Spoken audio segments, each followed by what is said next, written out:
Hi, I'm David Garrett on Bronco Vision. We're joined by football coach Nick Bobeck after the Broncos' 49-0 win at Nebraska Kearney this past week. And coaching 4-1 in the season, your peers are taking notice. You've made a number 25 ranking in the D2 football poll.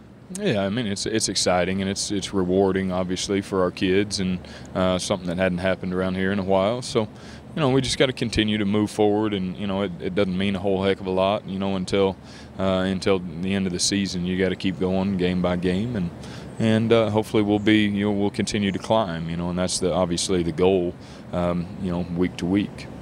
Were you interested to see how your men bounced back after the loss to the #1 team in the country? Could have gone on the road and maybe search for themselves a little bit, but they seem to find themselves from that opening kickoff forward. Yeah, and I think, and we've talked about it, and it sounds like it's cliche for coming from me again, but when you have high character kids, you're going to get consistency from them, and consistent people are the same day in, day out.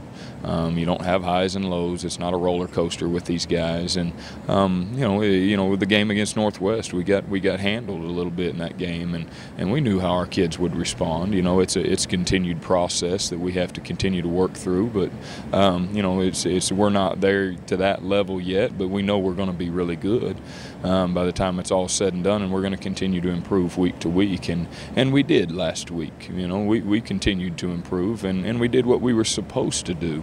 And and that's you've got to be happy as a coach, when that happens. At midweek, what should we know, fans know about Missouri Southern? It's going to be it'll be a tough game. It'll be a physical game. Anybody that runs the triple option, it's assignment football, all over the field, and offensively you got to take advantage of your opportunities, when you have opportunities, because the game's probably going to be about 2.5 hours long, and it's gonna go quickly, so we've got to take advantage of the opportunity. The possessions are going to be at a premium, and when that is the case, you've got to be very, very efficient, and your kids have to execute.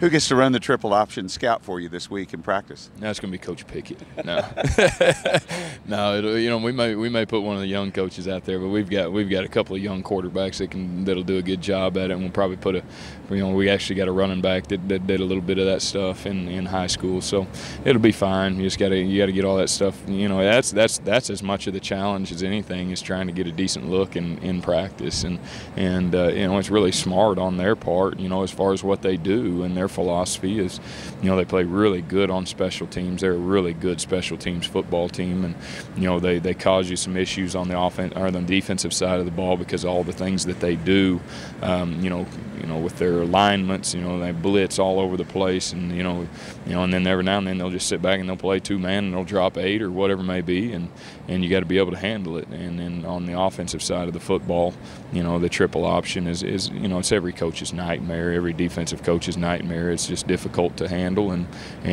we've got good kids, and we've got kids that'll play assignment football. We're disciplined, and so it'll be a lot of fun. All right, the next time we talk to Nick will be my radio pregame that you'll hear on Hank FM 15 minutes before kickoff at 2 o'clock this Saturday here at Wantland Stadium. Our thanks to Coach Nick Bobeck, and thank you for watching this edition of Bronco Vision.